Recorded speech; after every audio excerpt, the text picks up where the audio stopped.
O kore ke hufanga moa I he tā malu e whanua, ka o mai ngahi tala whakatapu ko tōpe, whatapua atu pa meheni, talangata I a te au o whai ki tō mama, o ka ata e whainga maari e koni. Ke o atu ai ho mo polokalama ko ia, ko e whawhanga o Saione, a ia ko heni pe a mo whai whikau Sareswaka, pe me sene Australia, pe pe whoki ki a Miss Panewaka, pe me South Auckland, I New Zealand, ke mau whahoko a te tau polokalama, wha osi koe ki he tau koeni, aia ka mau polokalama whaka osi eni ke whahoko atu, mau final episode eni ki he tau ni, aia ko e tale tau whanonga mai pe me I he kamata ko ia o e tau ni, o a o mai eni ki he mahina tisema, ko e wha osinga eni e polokalama, ki he ahoni a e whawhango Saione, pia kua atua e loto fia ke taitale rei, taitale loto mahawhana ki mou tolu ko tōpe, ko mou ilotoni, ke tau kau whataha I he kamata ia e polokalama ko eni, pia pehe whokia te ki mou tolu, te mou toki whanongoa e tau polokalama, I ha o whainga maari e ko ate taitari loto mahawhana ke te ki mou tolu, ke tau kau whataha I he polokalama ko ia o e ahoni. Pia ke ngatai ko fia whokia taitale rei whaiwhikau, pe me sene Australia, whaiwhikau Sareswaka, taitale rei koe whaiwhikau, ki he ta polokalama wha osi koe, ma e whawhanga o Saione, I he taun koe polokalama lahi apito eni, gulawa ke tau whanonga ia me kamata anga e tau, o au ki tia semani, ka tau sio me kamata anga, ke he lere e mahina e taha waka fume ala, ka kunga tau tuu tamai ki he wha osinga ta polokalama, e tau polokalama ko ia o ahoni, o ku taitale rei koe whaiwhikau, mo e whamalo loto hounga ke te koe, I he polokalama ko toa pēku malama ke tau whahoko, teu ko toa pēku lawa ke tataki ake he lau maari e koe, ke whahoko ngai polokalama koe ni, au mai ngai tokoni ko toa pēku whai, e he polokalama whawhango sai ne ki he Nippon Media, so ko atu ai whamalo loto hounga, ke te koe, au mai mispane pe matoinga ki mo tolu, mo toni e tau polokalama ke whahoko, pe me he kamata anga e tau, ke ne whao singa koe ni. I he taim tatau ko watu fwe tatai lerei ke te koe Miss Pan, malo e tau mau e ahoni pia malo si whaifatongia mai me mangere, lawa ke tau hoko atu e tau polokalama mo tau kauwhatahai I he ahoni. Whaifkau, hok mou whewehak e ngā ue pia mi Australian, whewehak e tuu a e a ki sene. Ia malo bito e solo. Mau whainga maari e pe ko whakapapalahi ke o tua mafi, ai o tua ko e tamai, ia mahono alo ko sisu kraisi, ia mahono lau maari e ko e whiohi mo tau tolu I he kuonga whakaosi.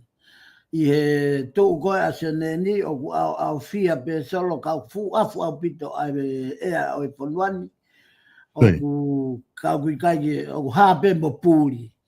Ai la ka ko uhi o ku afu pe o hange ka to Hawaii.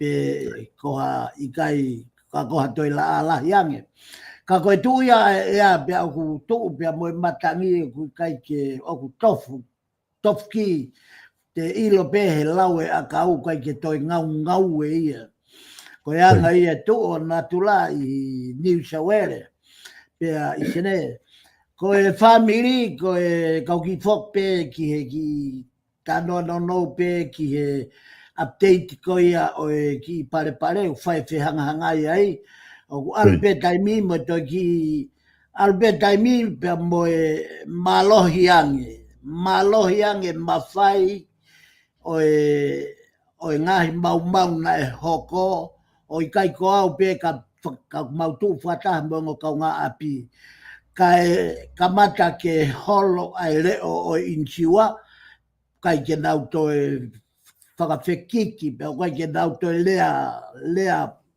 mālohi mai I he taim tatau pe o ku whakaata mai pe me he kansolo ai u mea kotoa pe ke maulue ai he taimini ai a koe ne whima u e he kansolo os mahino nia koe kansolo o ku hinga ki ai fua kansolo os mahino ia koe tuunga koe o e whakamore o kai a mautolu ia e tok whakama opo ia e kau builder pia mo nau tolu ai ngai kau taha te nau omi o whai ai langa o e a ko nau tolu mau tatari ki ai he taimini pia i he fia ma o koe e kou te tolu koe kehe me kauta kehe a e nau tala mahu i ngā ki hono ngāhi mo i whakalelei o e api o koe e kautaha ai koe kautaha koe a nau whakakakato e nau tolu ai a ngahi a langa mo i whale pia mo i umea kotoa koe a pia o nau pore mai ki nau tolu kampau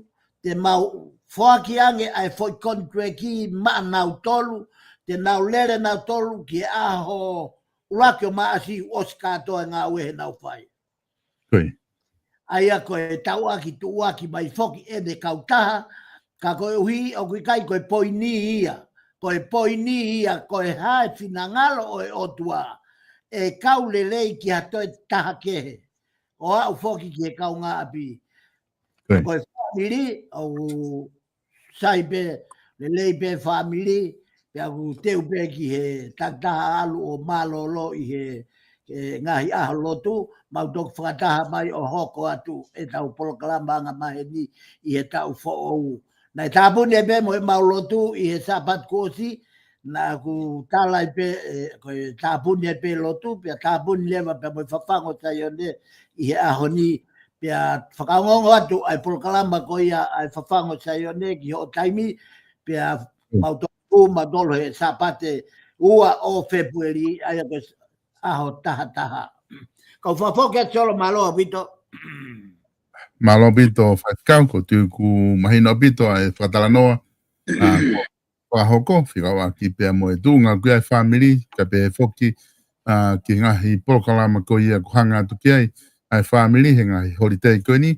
Pia mo e polokalama ko e whawhango saione ki a taimi te tau foki mai ai i he hili ko ia whotu e ako, ai tau e toki o atu pēnga i whitu taki atu ki tau taimi ko ia. Miss Pane, malo tau mau e honi. Whewheha ke heo mō whetuna, South Auckland, ki he aho koe ni. Sei o ko korepe ke o whakamalamalu atu pe i he tala whakatapu whakata e whaiwhikau. Solo koe ea i Okalanini, pange pe koe mea ulawe ki ai whaiwhikau. Koe ke asi la a. Ka whangangi ka te au ko wau mai foi atmosphere o ko hoko i o tau ki whanua tupoanga o ku nea mai ki Okalanini mo Azeleria. Kai ke ka koe whamao po ka pe solo. Hange pe koe mea tau whaatala noa ki ai. Koe mea ko tau pe tau whauai koe o tua. Pelerei pe kovi. Ka ku whau mai o tua ha mea ke whai haririu.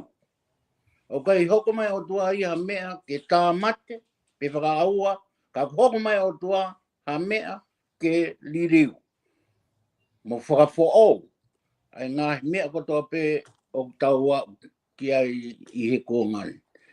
Kai ke soko ka koe whamā popo ia ko whafoki atu maloa pito. Malo pito Miss Pane, pia ku whamalo atu o kau mai, ke tau whakaosi, e tau proklama ko ia whapango saione i ahoni, tau malolo ai, tau toki foki mai i he tau who'ou, ka i he hange koe whakamatala ko ke whahoko, ke tuu ai ea, o ku hange ku hau pe mofi mai pe ea ko koe pe mei tonga e ki o au mai ki Nusilani o alo au ki Asteria, ene kau mai tuunga ko kui ai, ka kone tuu fokia i he ahoni whaifkau ka mai Miss Pane, ko tui o si ilo i bie e he kaitonga kotoa pe o kumalawa ke nau whanongo ke ngahi ongo ongo tuku mai pe mei tonga eiki ai mea ku hoko i he whahu ko ia kamata ko ia i he aho moni te i whare area ho no tala noa i ko ia ai vote of no confidence. Tau whaau i koe pe ku kei whalala anga nai ai e ki pare mia pe mo i kabineti pe i kai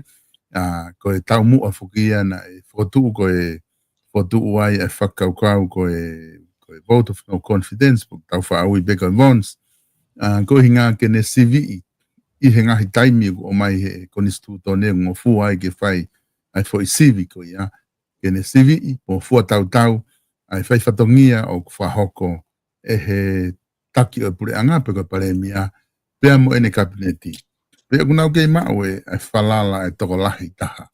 O e whare area ke te kinau tolu, ke nau hoko atu. Pe o kui kai ke nau mau. Ko e tuu ko ia o ku whahoko pe whoki mga sivi ko ia i ngai whanua murini. O ku kaua Nuslan ko Asteria hano sivi i ko ia hanga au e o ku whahoko e hatake. Pe ko tui ko e o ku ilo ilelei pe mea i pe e whaiwhekau o ko tui wai pe hanga tala noa i he fuakawa motua. O ku mo fuakawa fo o ku tala noa ke hanga tui. Na e sivi i ki nau tolu po ka kautaki na e whai pe mohono sivi. Ta koe tuunga e tau whamatala koe tau tunga whapolitikare pe mei tonga me tau whare area. Na kamata koe ke whai koe ai whahoko ai sivi koe ni pe a whawhisi lewa ai pare mea. Na ne mea ibe koe ke ne mau ai toko lahi. Ta koe ia o whalala. Da mei he kau me mipa ai whare area ke teia. Pena ne whakaukau rewa o kulerei ange ke whakawhisi me hono lakanga ka e o te hoko atu ai sivi koe ni pe koe vote of no confidence koe ni na e matunga kono te pile ke whare area. Mispanika teu tuku atu ke ati koe ngā ke o mai mua ko haha o wakai ki ai ke tuunga koe pe mo mga whaa koe ni ku tau wa o whakapolitikare ki ai ki mua ke u awe ke whaiwhikau ke ne o mai hane wakai pe me he wholofola ki tuunga ku tau iai i he ahone. Malo Mispani. Sei ko whawhita ilahi solo ka maa whaiwhikau ko e taua umai ki he aho whakaosi e tau pōkalama. Pea ko taua umai ki he aho whakaosi, whakataha pe mo e hoko mai ai umea ko ni pa wai mahu inga ia. A wai mahu inga ke whakamanatu ai mea ko tope na e whakahino hino e laumaria o tua o whikau aki. O ku kei koe uhinga ia koe ni solo ka mawhai whikau koe uhinga koe pare mia pe. Manatu moua e whakahino hino na e whakafou pe a mihe pare mia ai whakahino hino. Koia na aku sio tonu koe ki hono poponga. Koe toenga koe o ku puri koe toenga ia o ku whakatuta makilahi taha. He wikai ke nau asi mai ka o ku nau toi. Ko whawheka i he koe mea ko tope ia o ku os whakahino hino e o tua. Tuai mai, pe wawe mai, ka kua pau ke hoko mai o tua ia. Moene whamau to tonu. O kei to iaha tangata ia e whamau to tonu ki ha mea o ku hala koe o tua peta. Ka kou whawheta ilahi, ko inga koe umea koe ni, o koe ia ai ofalahi, mo e whakapapalahi, ki he pare mia. He kua sia hono whatongia, ke ne tū he moni, kono inga pe, koe kautama koe no kupuri. Pea koe nau move te en. Koe nau move te en. Koe mea ko tope, o ku whai e he pare mia, o ku ikai ko hono sino pe ta. Ka o ku iai e kakai, o ku nau tū whata. Koe mea mau inga taha he tawau ki ai. O koe koe o si e nia solo, ai whakawhisi ai pare mia. O manatu ke whahino hino, koe fu pasi, o ku whonua i e kautaki o pureanga. Ko o pau ke whamata kotoa e pureanga. Kai merino e whonua. Pea koe tawau mai ke koe matapā mo i mga wha koe ni solo, ai mahu inga, ai mea koe na e tō wholofola ki ai e tui, ke kakai, ke nau whiri, whakapotopoto. Ka pau he kai ke tau he fwoi mea koe ni, mga wha koe ni. E toi hala pe whiri, koe tau toi whou ai pe fwoi hala tatau pe.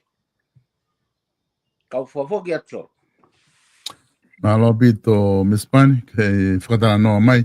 I he ka venga ko ni whaifkau te u whoki atu te koe.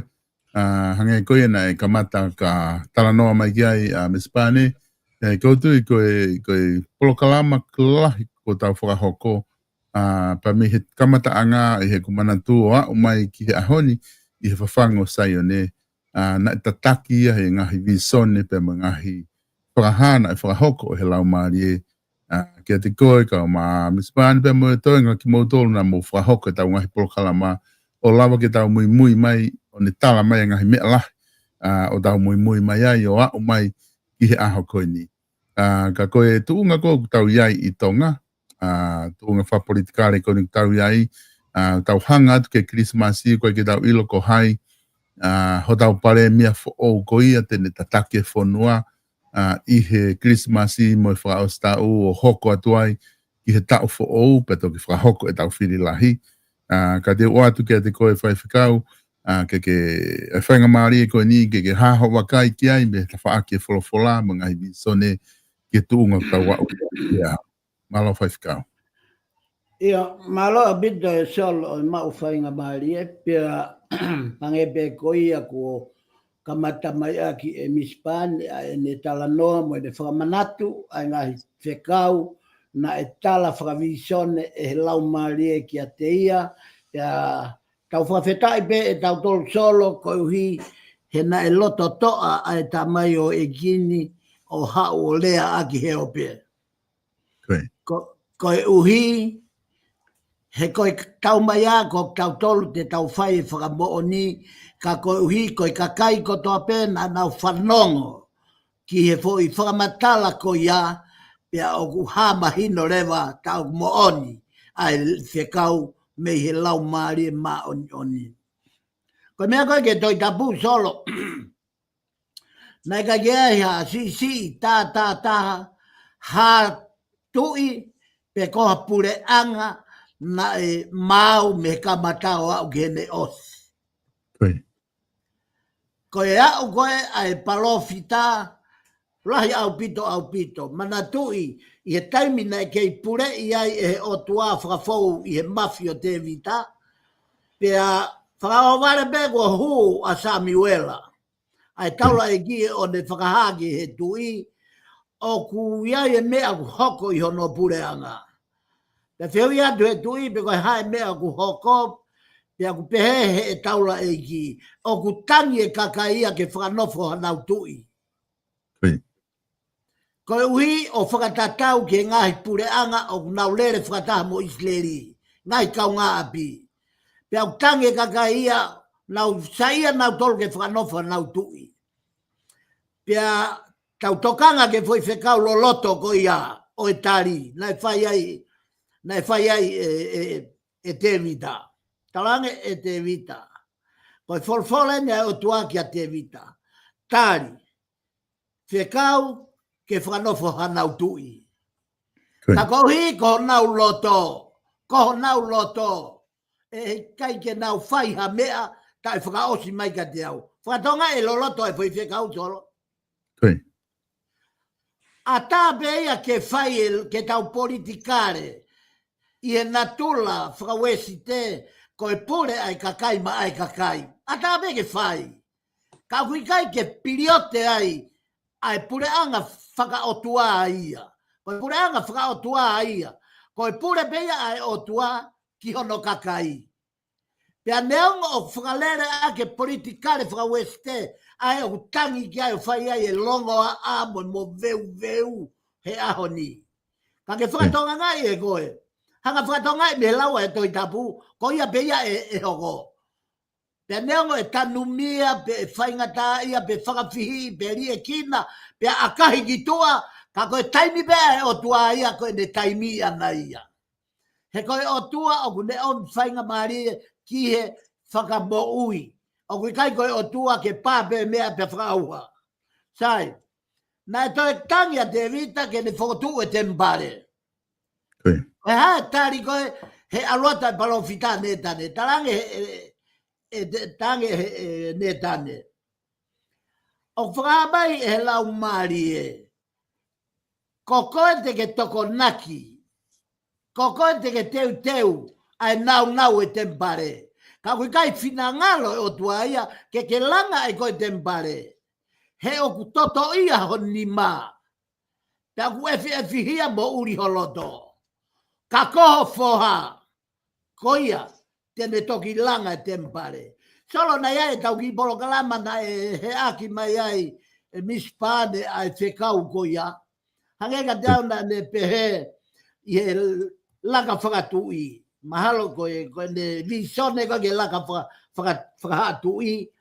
Aia na ne pehe ai ko tupou ono tene whai ai e whakamaa opo e whonua. Ka koe langa mo e whakameri no e tong whai ai fitu. Aia ko fitu ia na ha he imisi o kuinchalo te.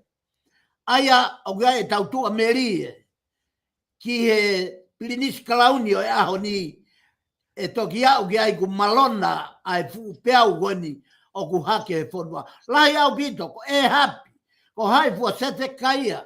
Lahi ha atu i ko toa pena i balbarema. Ka ke whakatonga i eni. Solo, kau whakaosi aki ia kata pāsi atu kia pāne. Whakaosi aki eni. Ko he hoko maa si sukalaisi. Ko ia nai hau mo foi politikare fo ou. Ta ko whakam ke urea he o peke whanongo ai tonga ko toa pe kapau ko toko taha karistiane koe. Koe politikare koe nau e mawhai. Koe nau o kunehanga o mai ai ngahi mea whakaotua ko toa pe ai politikare. Koe uhinga ia solo na ta kamata e polo kalama pe ata fotu e foi lao koe tahanga unu e ngahi pou e poli o e mea. O e konistu tone ta lere taha e polo kalama. Lere taha e polo kalama. I he ofa, i he merino, i he kātaki, i he hanga whakama more. Katoa ngahi pou ko ia. Koe pou ko toa ia o e konistu tone. Kau ki whoki mai ki he foi... Ke foi whakataha whakaosi kona na whai kona koe aina koe pia whakawhisi ai paremia. Whakatoka ngai nau nofa peo e whihia pe he lao. He lao. Ka koe whai mea koe nei whehui e tufunga lao si tu. Koe whuuni lao e ono ke au taha tolu koe ni. Koe whai lao mahuinga taha. Whanoke tari nei whai sisu. Whanonga mai Israel. Tonga. Whanonga mai.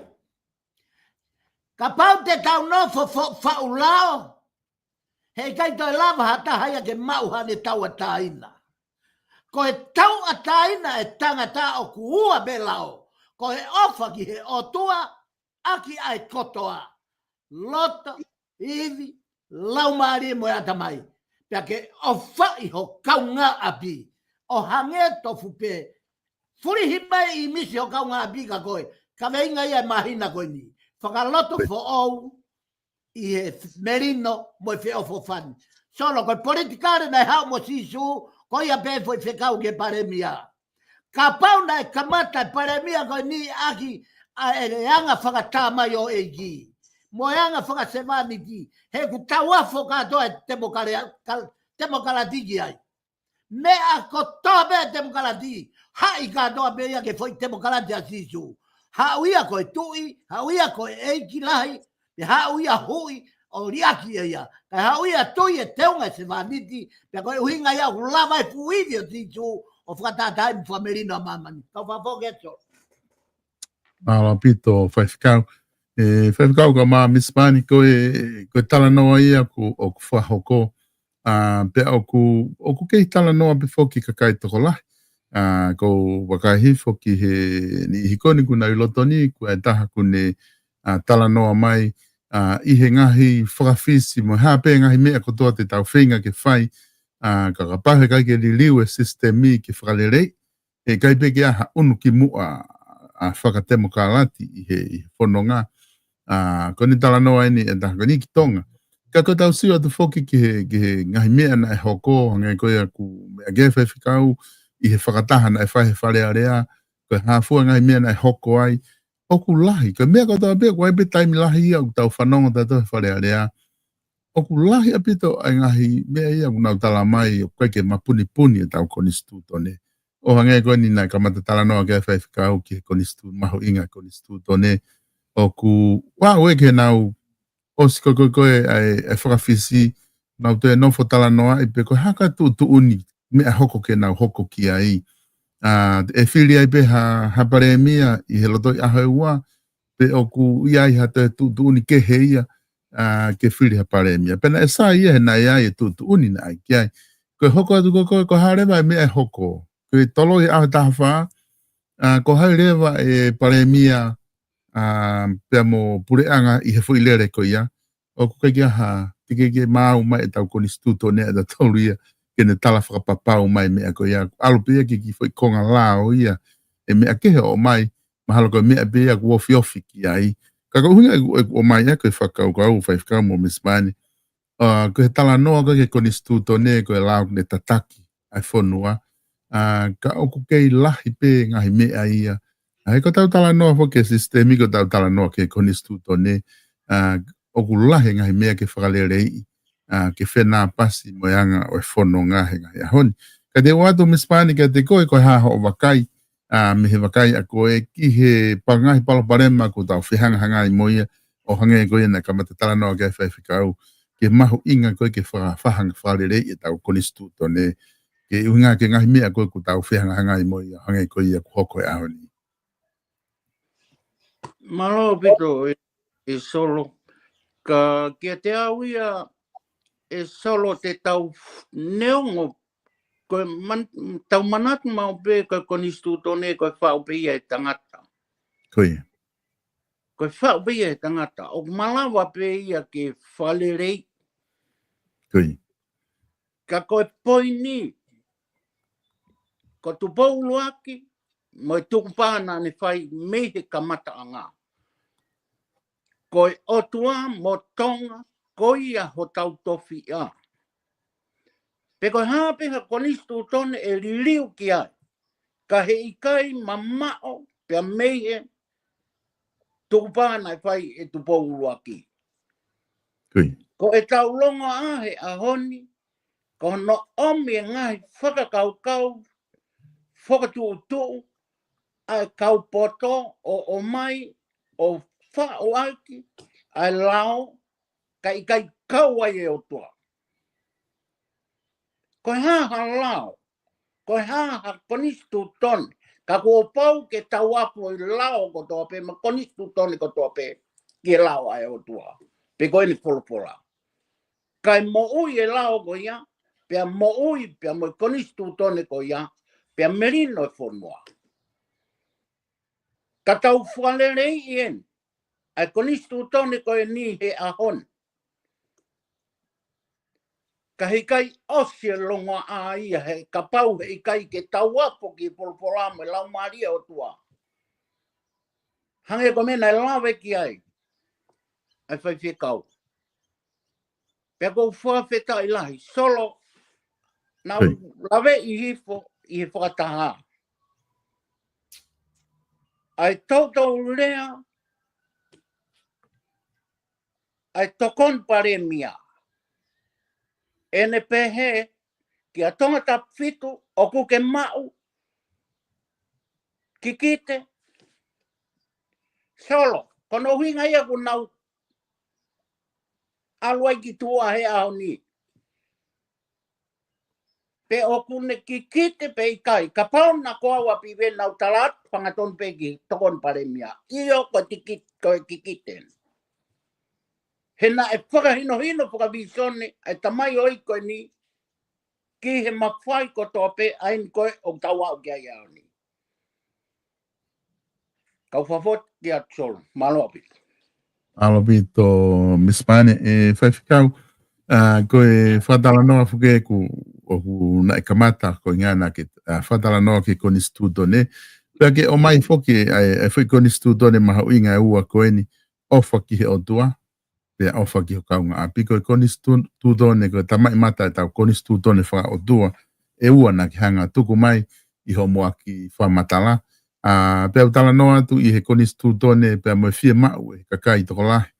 I tonga ke whai hano whalerei e tau sistemi pe ko tau konistu tone ke tuha mo whanonga o whai pe tuha mo taimi ko tina e tō wholofola petu ini mai e ki ai kua pau ke whai pe hano whalerei I he hala whanonga ko toa pe ka aku whia mau he kautaki ke whalerei o koe ko hamea ko kovi ke whai ha whalerei ka koku whehu I atu e whai whekau ko konistu tone e kutala noa ka mispane whau he tangata o kulava pe ia whakarerei I mo tohi I mo furihi. Ko nistu tone o tuana ke kamatala noa ki ai oku ai hangai whainga maari e ke whakarerei o hange ko tau ngahi fie maa ugoni whai ke tau ko nistu tone whonua pe ko nistu tone ia kutohe o tua o ku kehe pe ia o ku kehe ia me hatoe whainga ko nistu tone o ku tau malama ke tau tala noa ki ai whaifika. Io malo bito e solo ko konistu tone ko ange ko na lave ki ai a mispane ko konistu tone tonga ko fa pe ia tangata. Koi. Ko konistu tone ko o tua ai ni dailea ke ai leson e tau leson malanga sa pat ko si. E more ai langi be au ha mani kai more gurea. Koi. Pe mo e ku fola. Paka paureva koe wholofola o tua o tu ta ngata tu pa angangalu pe tu ta os. Paka kai hano kamata anga pe ngata anga ke lau me itaniti ke itaniti pe koe mea pe ia ton ke fai he tangata tugulolo pelu hop. Whakatonga em solo ko teknolosia inu fai ai longa.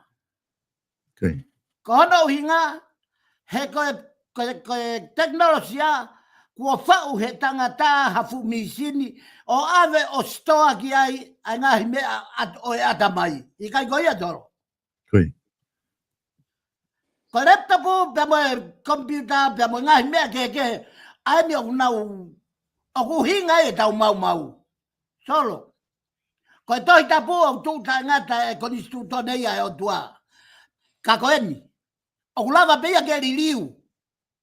O kulava ke riliu. Ko ririu o koe ngofua e ke ririu e koe moau. Ko e otua, ko e lau maari e, whanongo ke sione vai tā fitu. Tala mai sione vai tā fitu, ko spere sione vai tā fitu e mea. Sayange e ku alu. Ka e tuku mai hoku lau maari e. Ke hao whakamanatu e kurea ko toa pena e whai kak moutolu. Whakatonga e ririu, ko e tau ririu me toi tapu ki e lau maari e. Taka kuei ha mea ke whai I he lau maari e. Ko moto ia ai whawhango sai o ne ko whakarerei lotu.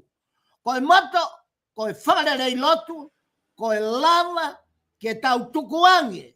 Ka tau whanongo ki he lau maari e. He kurea mai pe lau maari, o kurea ka koe solo. Nai rea ne uhu ka koe. O kurea ko maari, o kurea ko whanau. Kakapau he kai te ke uku ke au ki he lea e lau maari e. E hangere veke kau whai whekau koni nau tuo, toi pāu si holo koe ai toi tapu. Kau whafoki atso. Malo pito whai whekau, o ku mahi no pito e whatala noa koia o ku malawa ke whahoko.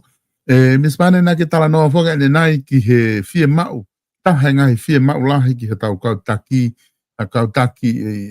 ke nau whaapa ki he otua, kautaki ke nau ilo otua. I he anga koe whanonga.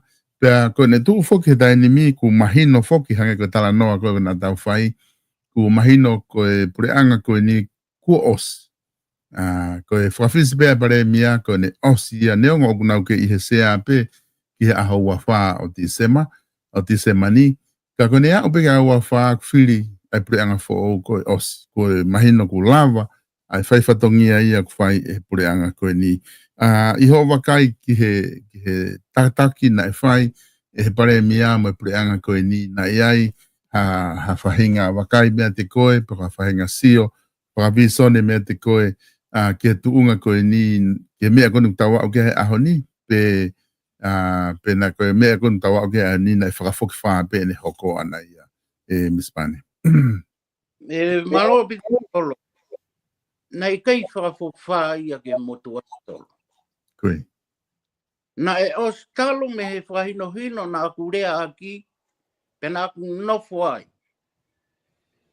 Hange koe mea na ulawe ki ai, e tuai mai pe wapi mai ka kōpau ke hoko mai e o tua o omi pramoni. Koe. O ko whapitai bea o solo.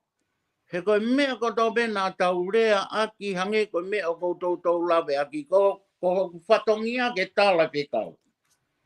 O ko ikai a aku ia ki o mai whakamoni. Koe lau mari o tua ko ia pe ha mai. Ko ke taimi ka o ko ha mai ai o tua. Koe taimi a o ne whaloto lahi i au he mea ko tau pe o ko sio ki ai. Ka ulawa ki wanga matala mo rea. Nei kai ke pehe ia ke o ke o ware au he mea koe ni na aku tatari au. Ke sio mata, ke mea e hoko mai lau maria o tua whaha mai, ke sio ki ai. Ka koi au tau au ki ai au ni. Ka ko whakita i lahi au, hange pe koe mea o tau o atu i he polo kalamani. O kai pūri ia. O kai kakai o lau mai. Ka aku i kai ke tau nofo i he poi, kakai ko ia. E ka pate tau nofo i he kakai ko ia, e more poi lau mari e koe o hāmai o tua tala pe kau. Kau whafoki atu o Malawa pito.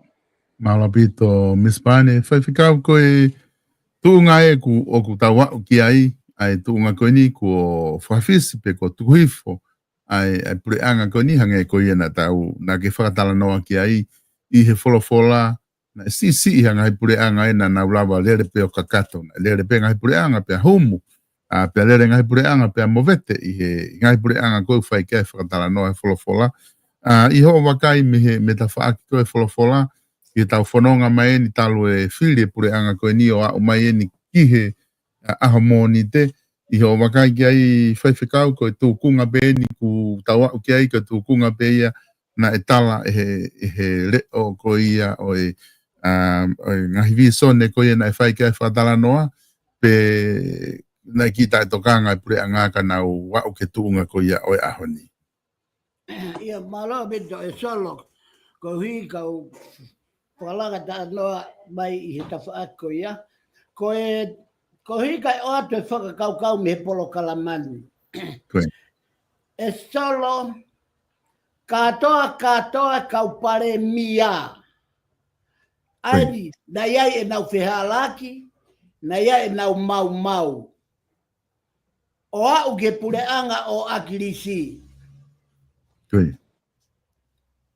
O au foki ki atui o ne toa, ae na e whakatokanga mai ke uhanga o tukuatu, ko e mau e hoko i he puranga ko ia. Sai. Ko e ngai mau katoa ko ia, ko e ngai mau i loto he lao. Hange ko e nau ngawe ake paanga. Hange ko e nau ngawe aki, ai mea ko toa be tae ave ki whare area. Ko e paremia be e taha ko e nina e whakahinohino ia he whakawhia eiki. Ko hui kau vete ai rewa e uhinga he polo kalamani pe tāpuni e tau polo kalama. Ko e whakawhia eiki, ko e uho ia o e mau ko toa be, mo ianga hala ko toa be. He ko e uhinga pe ia na i liu ai e politikare a sisu. He ka pau na e hau a sisu he mawhai. O kui kai ke tari he kau siu, ko e alo e o tua a sisu.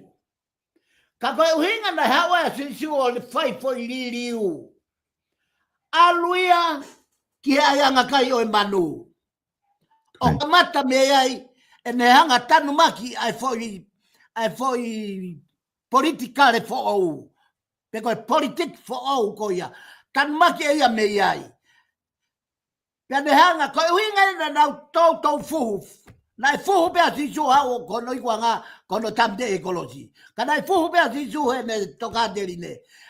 Ko e merino e whakatewhito ia me ulunganga whakatamai o eiki. Pe ko e sevanit, pe ko e fufuluwa. Aia ko e kumete pe a moe. Ko e whakamu ko ke whakafok. Nē, ta polokalama ki mua solo na ulawe a duai ke whare area.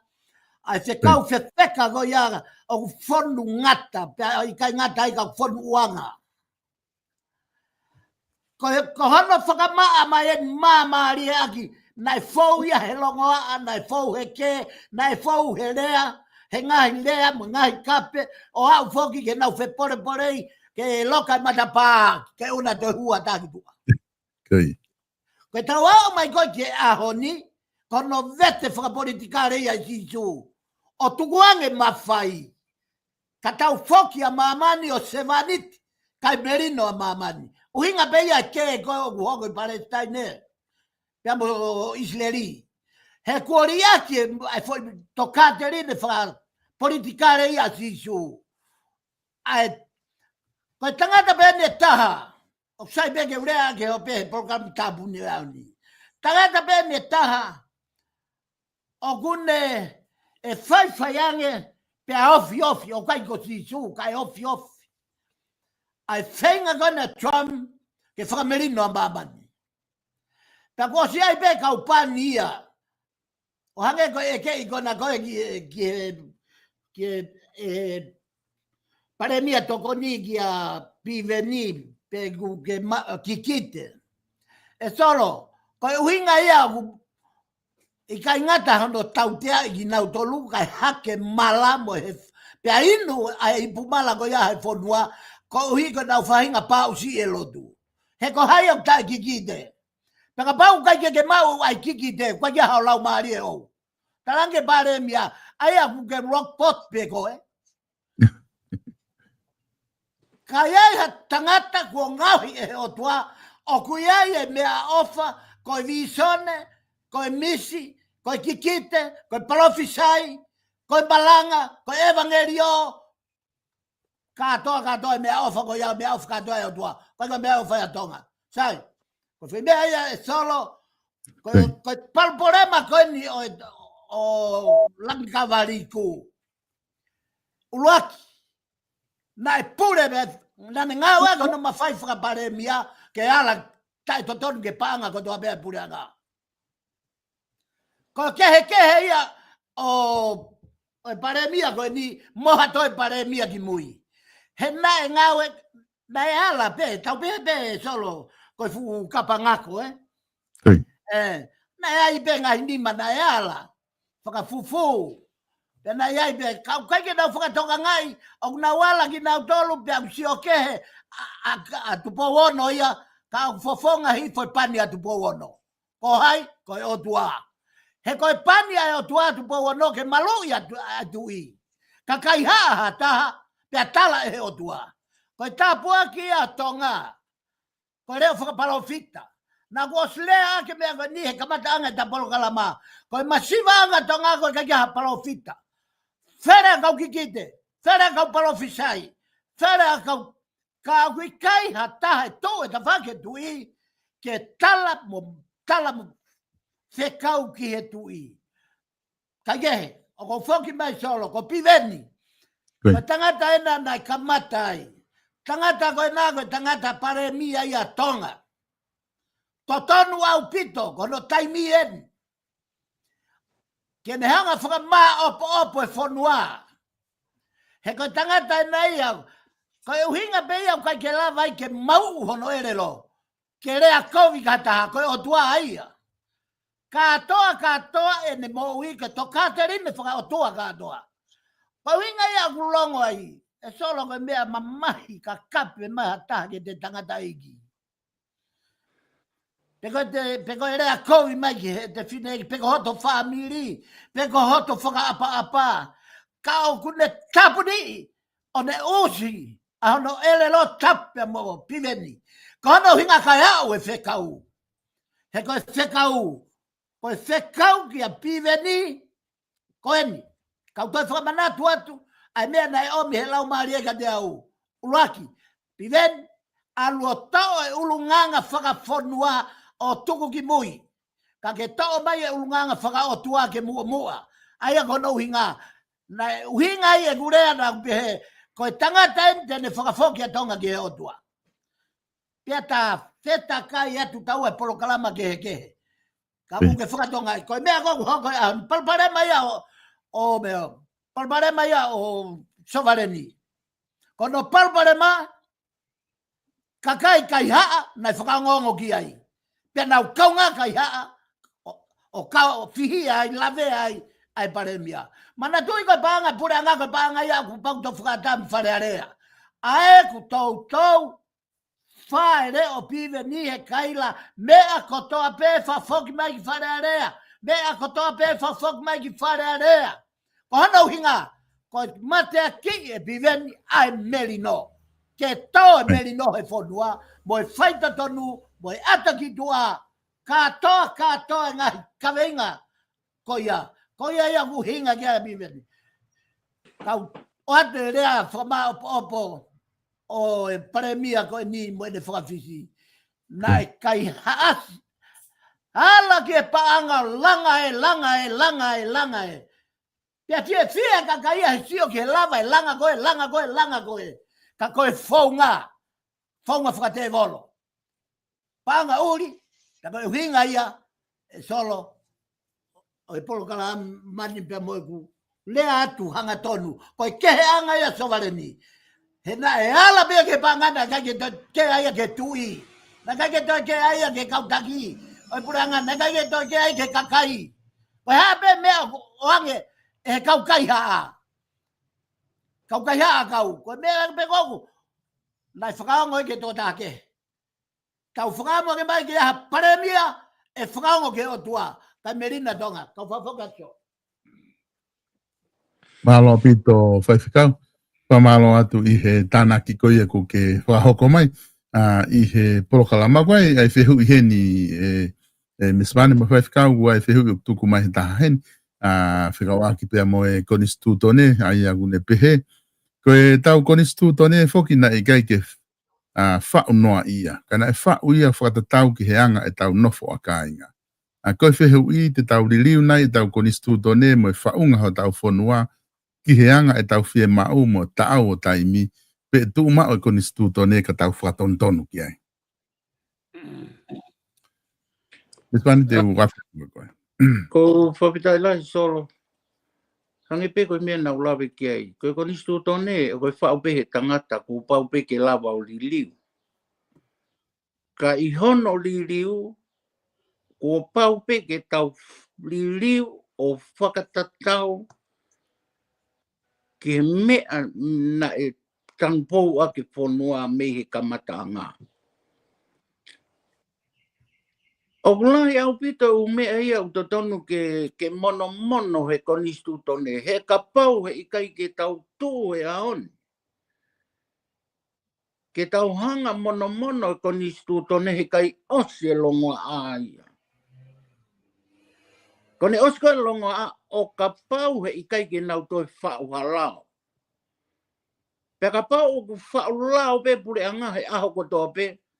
Koe hai mea moni lau koe e whaiwhikau. He kai toi lawa hataha o ape ki hema mo ape ki mata. Ka au mahu inga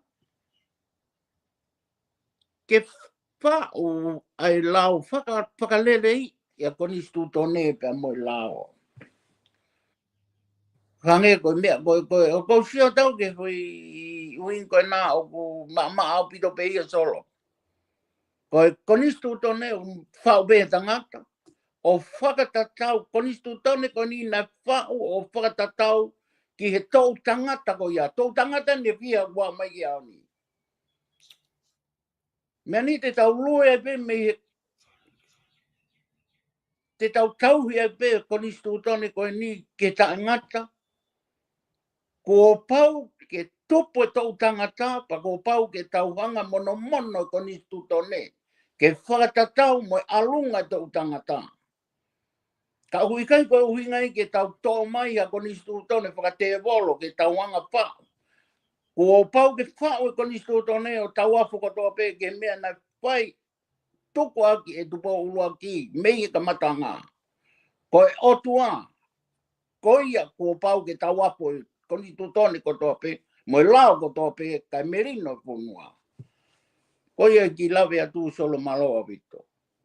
Malo pito Miss Vane o tui pia ku ke tala nole rei mai i he kawinga koe ni.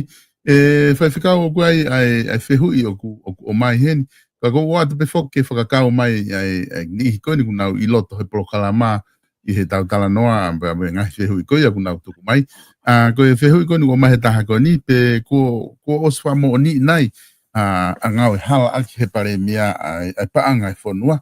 Ai a foka taha ni ngahi te fito ngahi tuku aki I koni nai fai.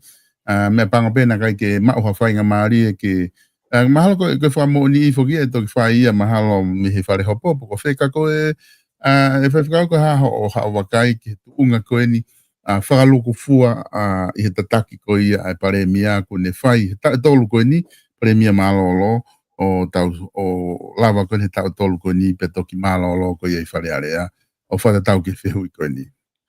Ia, malo bita solo. Ka pau te tauhanga o toilisi fo au ai whaihala ai pare mia e po uri a honi e aho a pongpongi e ose weekendi o te kiai ose. Ka te tau atu pe foi mea pe e taha. O ku iloa I mamani ai foi whaihala ko ia. Ko e whakatau whakapuna lulu tai. Na e whakaohovare pe ko toki na uraki ilo ia he timi koe ai kau kai haa kau me tua. Aina nau fomo e foi kai haa. Paanga. O alu e ke toi pe ke na mei tau ate whakapuna ia toki ilo ai ta koe o whee ke naki e tui pe koe paanga e mefe. Pe tarange tō tākana ne whai whehui. Ka pau na ne ilo ki moa na e whareare ai. Pea pasi me whareare ke whakatau e whakapuna.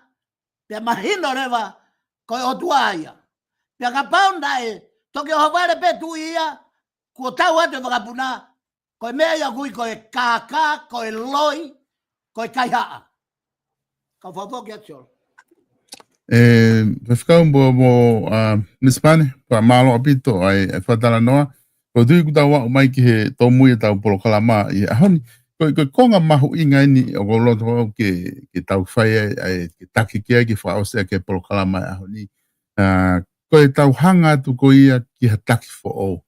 Ko ngā ku o tala noa mau pe foki o tau mahino pe I he wholofola I he taimi o whiriwhiri e taki wai ngai tala noa maari e foki he wholofola ia o ku kai ke whiri ia mi he sino lalahi mo sino talavou la bia whiri mi he taha kwei whia wari ka ku mahu inga e whakau kau ko ni e whaifkau mo Miss Pane ki he whonua ahua whaa ko ni o te semani o tauhanga tuai ko hai tene taki e whonua o mahu inga nai ke taki e hano pere, pe o mahu inga nai ke taki e he kau whafofonga kakai, pe o ku kai ke fu mahu inga e pe ko hai tene taki ai whanua koloa pe ko toko taha ko ia o ku ne ilifia ki o tua, ku ne ofa ki o tua, whaapa ki ai, pe a moinga hi mea ke he pe, Miss Pane te wawhetuka te koe ka toki o ange ke whaiwhikau.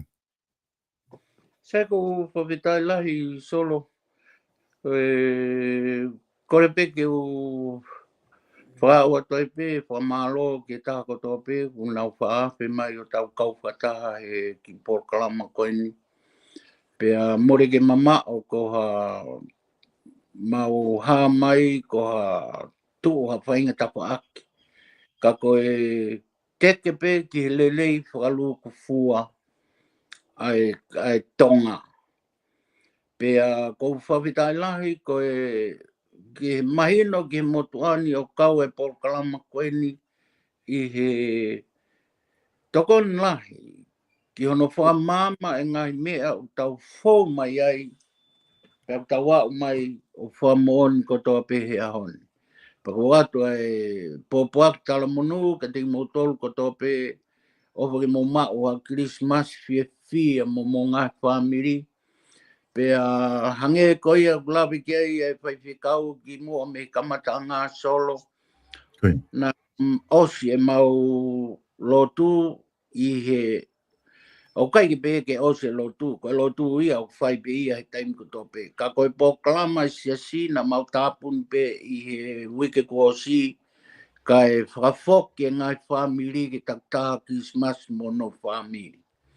Pea ko tui ko mea mau inga taha ia whakama opo ko whiunga si I he hoi wā taimi oko mai ai E tau o au mai ki he taimi koe ni pe aku mau foki lewa o takta Christmas pe mono funky family.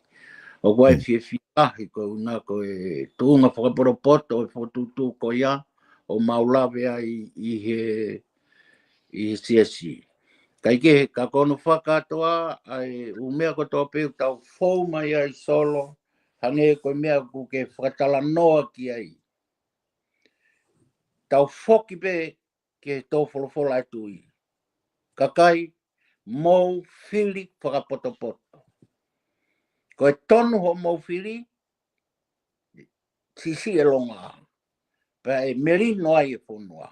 Ka hala e whiri, koe mea pe hoko, koe tau tō whoki pe ke whoi hala tatau. Ka i he ku tui whapapau solo. Koe lakanga whoou koe ni. Kai to fie mao ha taha na e os e kai sea paremia. Tota fo'o, whakaukau fo'o, palan fo'o. Kai lawa ke tau ono ki mo ai pureanga. E ka pau te tau to tō mai ha taha kone os heka ki sea. Te tau to whoki pe ke foi hala tatau pe.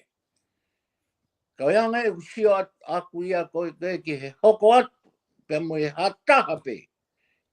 Ka koe taha, o moui whai totonu, pe whakaapa, ke tui, pe mono whare, mo kau ho eiki. Kau whafoki atu solo maloa pito.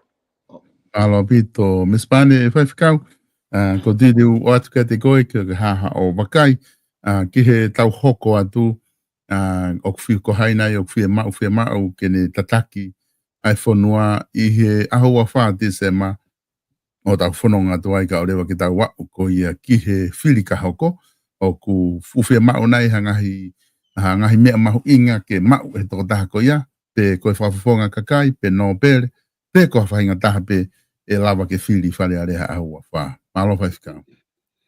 Ia, maro bito solo ko hui.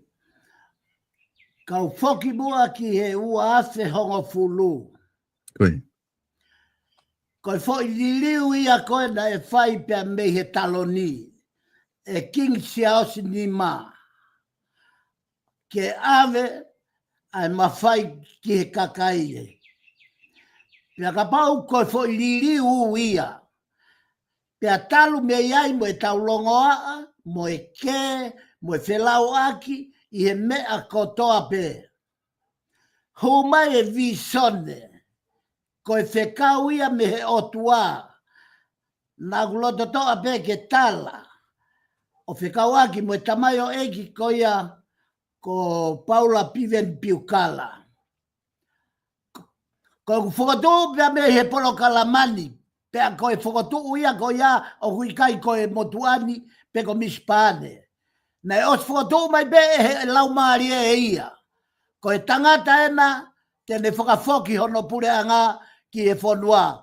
Ka ko Paula Piveni Piukala, ko e whakawhawhonga o tonga tapu fitu. Ko e whiria e otua, ko e whiria e lau maari e.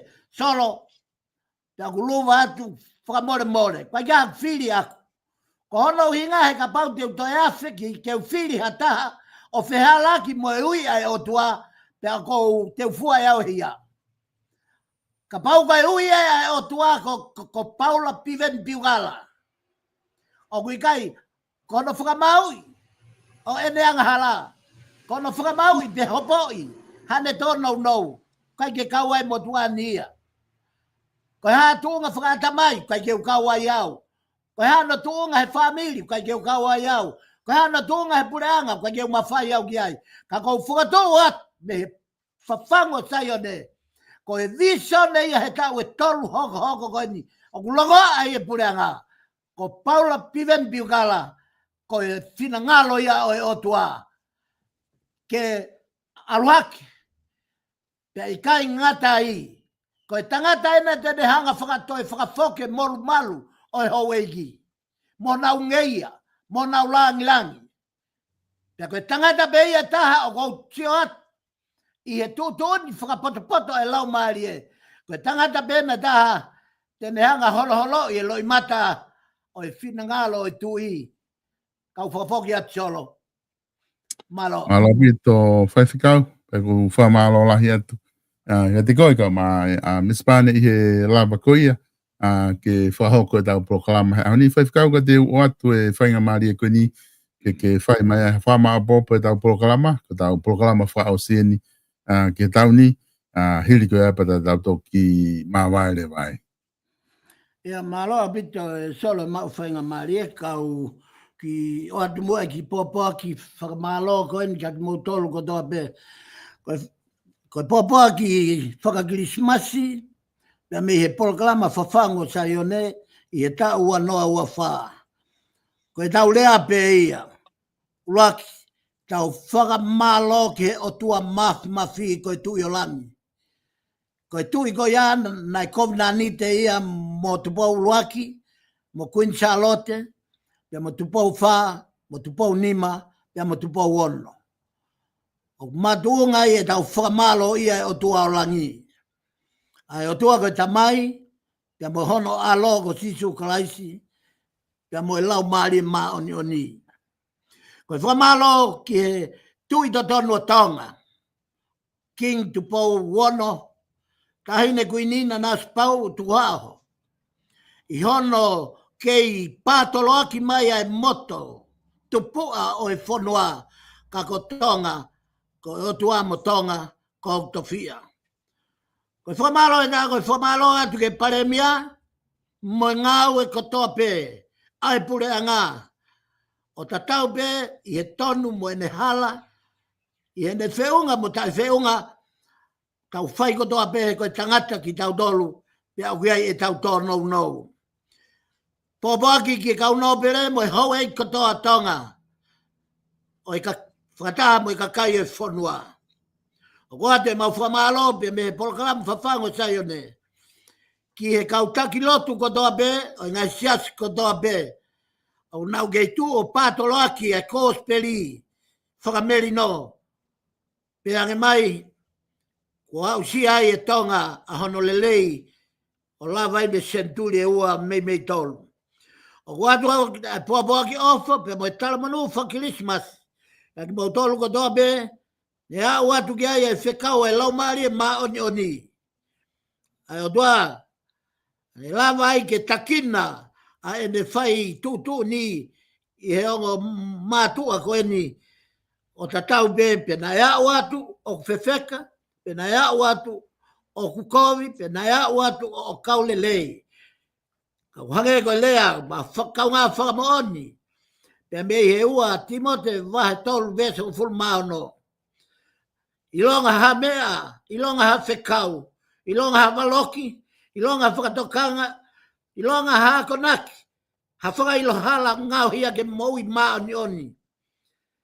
O mau tatau atu, whataha ta moi apostolo ko Paula i he teu e kismas koini. Solo, pe mo Vibon Media ai whanau ko tope na moutu mai o hapai ai kōsperi ke whakamama si whanau tonga ko tope na tolu ko tope na nawawhea e te pire whakalau maarie ai polokalama ai lau maarie maonioni. Whatawangia. Ke tau mau mau a Christmas fia mo aho ngahi aho tau wha o manu ia. Ke tau whamoni ko tope, kua whai e liliu o i moui, i e pure anga, te ke whakawhau e pure anga, te koe whekau pe ia ki he wafe wanima, tau whakawhau e pure anga tupou, kohi, ke whakawhoki a e ni whanau, ki he pure anga o e otua. Merry Christmas atu ki he taha ko tope, whakaose ku popo aki tabuni o e wafe ua wha.